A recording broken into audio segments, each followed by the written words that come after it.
do Collor, deu até algumas dicas ali. No livro, isso não está no livro. Não, desculpa, não está no livro, não? Não está no livro. Isso aí foi uma entrevista que eu dei ao Geneton. Mas que não abordou Não abordei no livro? No livro eu abordo o debate. O debate, então. É. Não, essa de que a informação de que foi procurado, não. Esse é pedido de umas dicas para ele, quer dizer, não era nem um trabalho de maqueteiro. Foi feito pela Zélia Cardoso de Mello, numa reunião que nós tivemos junto com o Miguel Pires Gonçalves. Isso aí eu fiz por uma questão de que eu, naquele momento, acreditava que o Collor, até ele fez realmente algumas coisas modernas para o Brasil, eu acreditava que ele pudesse fazer. Eu achava que ele era melhor candidato que o Lula. Achava naquele momento, Eu achava que ele traria uma visão mais moderna para o país, e ele foi responsável pela abertura de mercado. Não fez isso na qualidade de homem da Globo, nada, pedido do doutor... Nenhum momento. E também acho que não tem nada de errado nisso, que se dá para colocar uma gravatinha linda no Lula e botar um terninho bonitinho nele para fazer o Lulinha Paz e Amor. O Lula Mendonça fez em 2002, pode abrir a gravata do Collor e fazer ele ficar um pouco mais menos popular. um pouco menos elitista e mais popular. Então eu acho isso é legítimo. Os maqueteiros fazem muito isso. Essas questões de gravatas até é engraçado. Outro dia eu estava vendo na revista Veja e vi duas coisas do nosso Mendonça, que é uma competência, mas vi o Lula e o Maluf, os dois com a mesma gravata, fornecidas, obviamente, pelo Mendonça. E sobre o debate em si, a edição daquele debate, que todo mundo concorda, que o Collor venceu o debate, mas seria vencido por 1-0. E a edição do debate teria colocado uma vitória, ampliado o placar por uma goleada. Exatamente. Olhando para esse episódio hoje, que avaliação que o senhor faz dele? Eu acho assim, que aquilo foi uma imprudência, mas não foi uma imprudência do Dr. Roberto. Foi uma imprudência das pessoas que editaram. Ali houve um momento em que, na edição que foi ao ar no Jornal do Almoço, no Jornal do Hoje, naquele tempo eu não sei nem se chamava Hoje ainda, foi uma edição que dava mais ou menos um empate entre os dois, que não correspondia à realidade.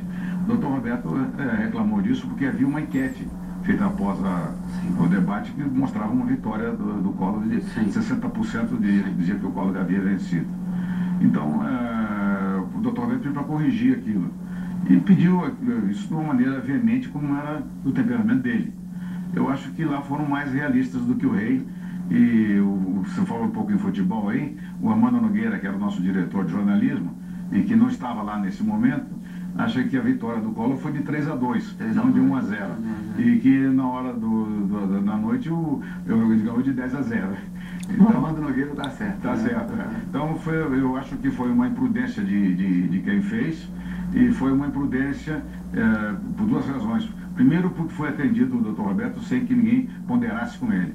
E depois que isso não foi mostrado ao diretor de jornalismo, que era o Armando Nogueira, que estava acessível por telefone. Ninguém comunicou isso. Foi uma coisa que aconteceu dessas coisas. Atropelou o Armando. Que atropelou o Armando Nogueira, e depois até criou um problema para ele, porque ele foi contra isso e isso ficou marcado na história dele, na relação dele com o Dr. Roberto. E aí você acha que atropelou foi o Alberico, que estava abaixo da cadeia de comando? O Alberico também não estava lá. Eu acho que essa questão não foi um deslize de alguma pessoa, foi sim o desejo de satisfazer o Dr. Roberto, que todo mundo sabia que ele era intransigente. Então estavam tentando atender a vontade dele, sem na realidade dimensionar corretamente qual seria essa vontade. Foi um episódio confuso. O Aníbal Collor ter dito que não ajudou, ele negou ter recebido a ajuda do Collor, tá com a memória fraca. Não, eu não sei se ele sabia, porque eu não fui lá, eu assisti o debate em casa. Você não teve contato direto com o Collor? Eu tive com ele outras vezes, mas nessa questão não. Mas eu já havia assistido o debate da Bandeirantes e vi que no debate da Globo a gravata estava no lugar que eu pedi para que estivesse. Ele tinha coisa dentro da pasta, mas eu recomendei que fosse recheada para intimidar. Ele tinha uma documentação enorme e tal. E aquilo eu vi de casa, eu entendi que tinham seguido as minhas dicas. Agora pode ser que ele soubesse ou não. Agora, isso é uma coisa que não tem a menor importância, porque isso não é manipulação, isso é uma atividade que os maqueteiros dele, ou no caso as pessoas que eram assessores e que a Zélia estava liderando, eles tomaram a atitude que eles quiseram tomar. Foi um fenômeno de marketing mesmo, né? Foi, é verdade. E agora Se ele sabia disso ou não, eu não sei te dizer. Vou pedir licença mais um minutinho. A notícia volta daqui a pouco com o Boni.